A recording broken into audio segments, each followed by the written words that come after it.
Spoštovane gledalke in gledalci, Evangelij pretekle nedelje nam spregovori o tem, kako Jezus ni bil sprejet v domačem kraju. Ko jim je povedal, da so se na njem uresničile starodavne oziroma starozavezne napovedi, so se že začela njihova vprašanja in človeški pomisleki. Ali ni to Jožefov sin? Jezus je začutil to njihovo nesprejemanje, zato jim je rekel: seveda mi boste povedali ta pregovor, zdravnik ozdravi sebe. Kar smo slišali, da se je zgodilo v Kafarnaumu, stori tudi tukaj v domačem kraju. Jezus jim je brez dlake na jeziku rekel: resnično povem vam, nobenega preroka ne sprejmejo v domačem kraju. In jim povedal nekaj primerov, ko se je Bog svojo milostno roko raje obrnil na tujce, kot pa na pripadnike izvoljenega ljudstva. Ko so to slišali, je vse v vzhodnici pogrebila jeza. Vstali so, ga vrgli iz mesta in odvedli na previs hriba, na katerem je bilo njihovo mesto sezidano, da bi ga pahnili v prepad. On pa je šel sredi med njimi in je hodil dalje. Tako je zapisano v Lukovem evangeliju. In resnično drži, da je bil Jezus, čeprav je naredil toliko dobrega, marsikomu trn v peti, in to drži še danes. Nekateri Jezusa in Božje preroke sprejemamo, nekateri ga pod vplivom javnega mnenja že vnaprej obsodijo. Podobno velja tudi za cerkev, ki jo je Jezus ustanovil in nadaljuje njegovo delo. Nekateri imamo cerkev zelo radi, kljub človeškim napakam v njej, nekateri pa jo odklanjajo in samo iščejo napake v njej. Povabil bi vas, da ne nasedate javnemu mnenju. Pravico imate do svojega mnenja. Ne dopustite, da bi vam vaše mnenje vsiljevali drugi. Preroška služba je zahtevna, ker mora biti v službi resnice. No, mimogrede povedano, včasih bi duhovniki zelo radi povedali resnico o določenih stvareh, pa je niti sami ne vemo. No, kakorkoli že, trudimo se, da bi oznanjali resnico, zlasti resnico o Bogu, o večnem življenju, o začasnosti zemeljskega in tako naprej. Nekateri ljudje pa raje živijo v zlaganem svetu potrošništva in trenutnega užitka, zadovoljstva, in zato odklanjajo sleherne preroke. Na svet in na bivanje gledajo preveč samo s človeškimi očmi, njihov Bog je trebuh, premišljujejo zemeljske stvari. Človekov napuh oziroma zaverovanost vase je lahko velika ovira za resničen stik z Bogom ali za resnično spoznanje Boga.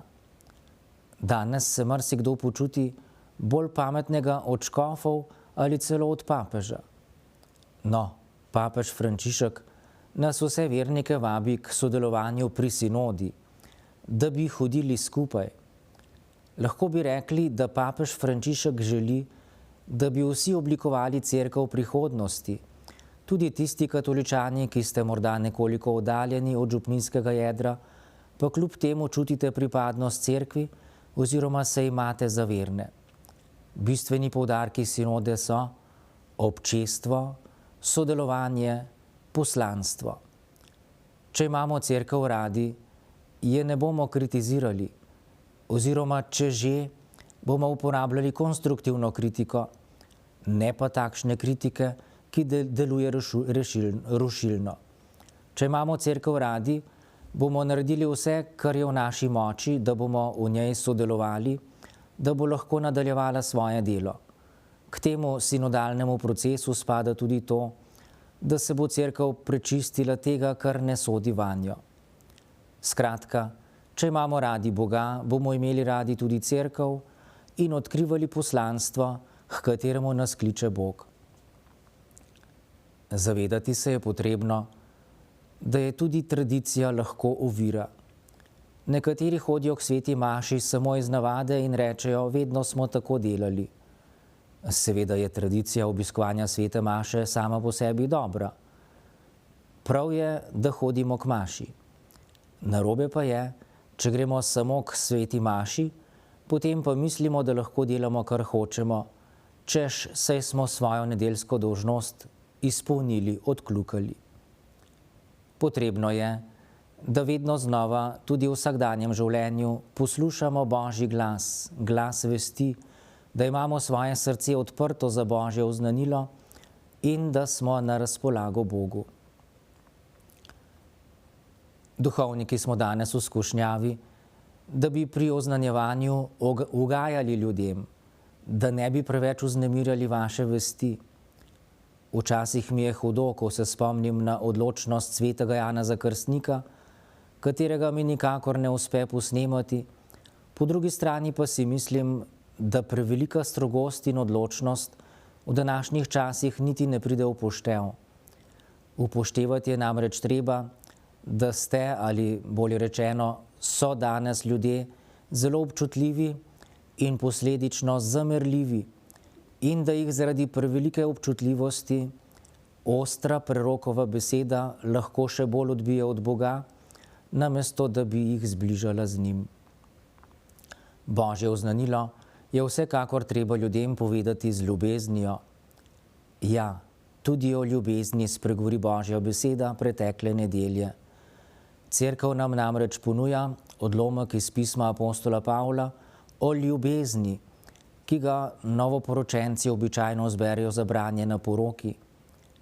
Ljubezen je potrpežljiva in dobrotljiva. Ljubezen ni nevoščljiva.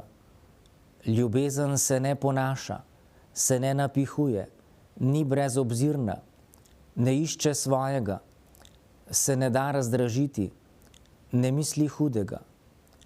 Ne veseli se krivice, veseli se pa resnice. Ljubezen vse prenaša, vse veruje, vse upa, vse pretrpi. Ljubezen nikoli ne mine. Skušajmo res živeti to ljubezen, v prvi vrsti seveda poročeni, ki ste si ljubezen obljubili. Poklicanost k ljubezni pa velja seveda tudi za vse ostale. Bog je ljubezen, piše v Svetem pismu. Če smo povezani z Bogom, potem bomo njegovo ljubezen razširjali tudi navzven okrog sebe. Spoštovane gledalke in gledalci, ne vem, kakšna je vaša vera, ali je morda še na nivoju otroške vere, ali ste morda že dosegli odraslo vero. Dokler hodimo po tem svetu, potrebujemo vero in ta naša vera naj raste. Ko pa bomo enkrat v večnosti, bomo gledali Boga iz obličja v obličje. Za zdaj pa ostanejo vera, upanje in ljubezen. Bog z vami.